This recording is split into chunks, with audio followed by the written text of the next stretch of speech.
महाभारत का सबसे बड़ा रहस्य कर्ण और कुंती की गुप्त भेंट।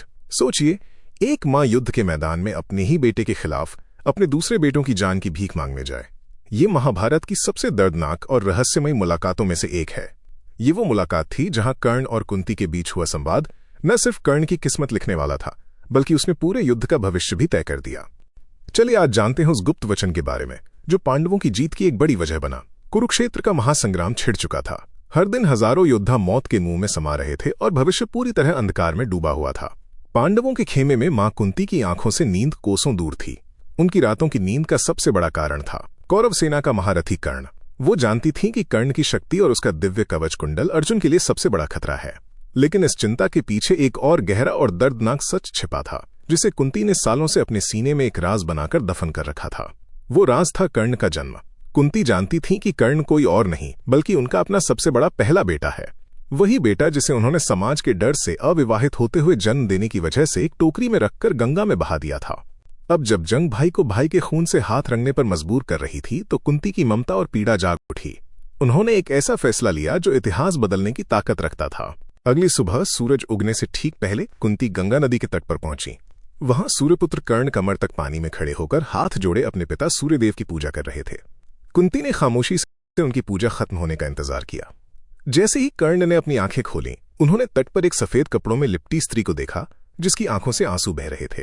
कर्ण ने उन्हें प्रणाम करते हुए कहा, मैं अधिरथ और राधा का पुत्र राधेय आपका अभिवादन करता हूं। कहिए देवी, आप इस सूतपुत्र के पास किस इरादे से आई हैं?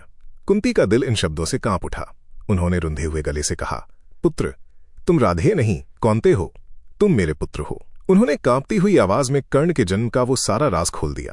कैसे उन्होंने महर्षि दुर्वासा के वरदान को परखने की भूल में सूर्यदेव का आह्वान किया और कैसे लोकलाज के डर से उन्हें अपने कलेजे के टुकड़े को नदी में बहाना पड़ा।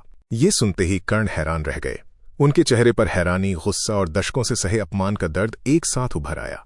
उन्होंने कहा, हे माता, जब भरी सभा में मुझे सूत पुत्र कहकर जलील किया जा रहा था तब आपकी ममता कहाँ थी?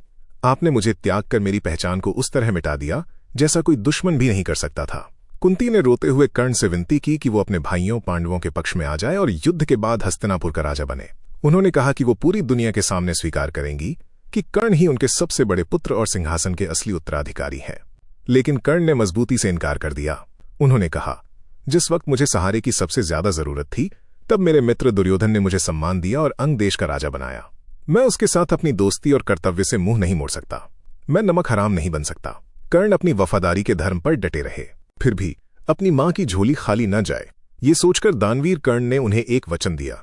उन्होंने कहा, माता, आपका मेरे पास आना बेकार नहीं जाएगा। मैं आपको वचन देता हूं कि मैं अर्जुन को छोड़कर आपके किसी भी बेटे पर जानलेवा हमला नहीं करूंगा। इस युद्ध के खत्म होने पर आपके 5 बेटे हमेशा जीवित रहेंगे। या तो मैं मरूंगा या अर्जुन, लेकिन आपके 5 बेटों की गिनती कभी कम नहीं होगी। कुंती एक भारी और टूटे हुए दिल के साथ लौट आईं। उन्हें अपना बेटा मिल तो गया था, लेकिन हमेशा के लिए खोने के लिए। कर्ण के इस एक वचन ने महाभारत युद्ध का रुख बदल दिया। इसने ये पक्का कर दिया कि कर्ण चाहे कितना भी शक्तिशाली क्यों न हो, पांडवों का वंश खत्म नहीं होगा। ये वचन कर्ण के महान चरित्र, उसकी अटूट वफादारी और उसके त्याग का सबसे बड़ा सबूत है। उसने अपनी मां का मान भी रख लिया और अपने मित्र का साथ भी नहीं छोड़ा। ये कहानी एक सवाल खड़ा करती है, क्या कर्ण अपने दोस्त दुर्योधन के प्रति अपनी दोस्ती का धर्म निभा रहे थे या अपनी मां के प्रति एक बेटे का फर्ज अदा कर रहे थे? इस पर आपकी क्या राय है, हमें नीचे कमेंट्स में बताइए। अगर आपको महाभारत की ये अनसुनी कहानी पसंद आई तो इस वीडियो को लाइक और शेयर करना न भूलें।